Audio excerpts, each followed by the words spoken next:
services to the body of Christ. We need to stop treating prayer as an option in our services. Every genuine man of God should train his people how to. Jesus told us, he said, my house shall be called a house of prayer. So until people look at that church and say, if you're looking for prayer, if that's not what they say about your church, it means you're not within the vocabulary of the kingdom concept of prayer.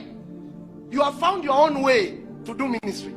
You have found your own pattern. If people cannot say, if you want to pray, go to share the love. If that's not what they tame you for, you have found another pattern. There is no gospel like the gospel of faith. There is no gospel like that. It's called education. But within education, there is mathematics. Do you understand? There is English, there is biology, but all that is called what? Education. So a lot of us, when we do ministry, we take syllabuses in the kingdom. And then you form a ministry based on a syllabus, not the education of that kingdom. And that's why your ministry is always encouraging people.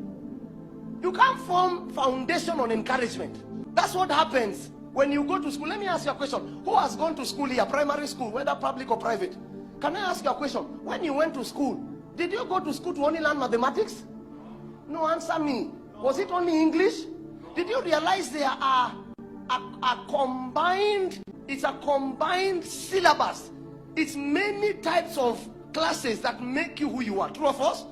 It's the same thing with the kingdom. You can't teach on faith and create foundation. You can't take deliverance and now form your ministry on deliverance. That's like telling your child to go to class 1 and only learn mathematics. So you will only be powerful when there is deliverance needed. But when there is leading of a nation, when God is looking for a king to make a president, you don't know that one. You only know how to remove Satan. Fine. After Satan has come out of that man, do you have the qualities to make that man after deliverance?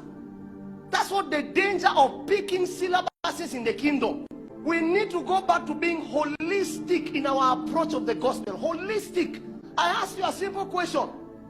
If your gospel is car and house and money, so what about a billionaire that sits in your midst? Because we don't know. Maybe there's one here. We don't know, or 2 or 10. It's not a big issue. So what will you tell that man that has achieved those things that are a prayer point for you without your God? What will you tell him? What gospel do you have to convince that Zachariah? That was the kind of gospel you are looking for. That a wealthy man can climb a tree just to listen to the words that are proceeding from the mouth of that man. What is that man saying? It means he was speaking something that he knew. Zachariah knew my money cannot buy it. This thing cannot be bought by money. Oh, what Jesus had. Ancient great men spoke and they came to hear of his voice. What he had, presidents and kings, they could not, a whole pilot, a governor, a leader of a nation could not have a fault on Jehovah.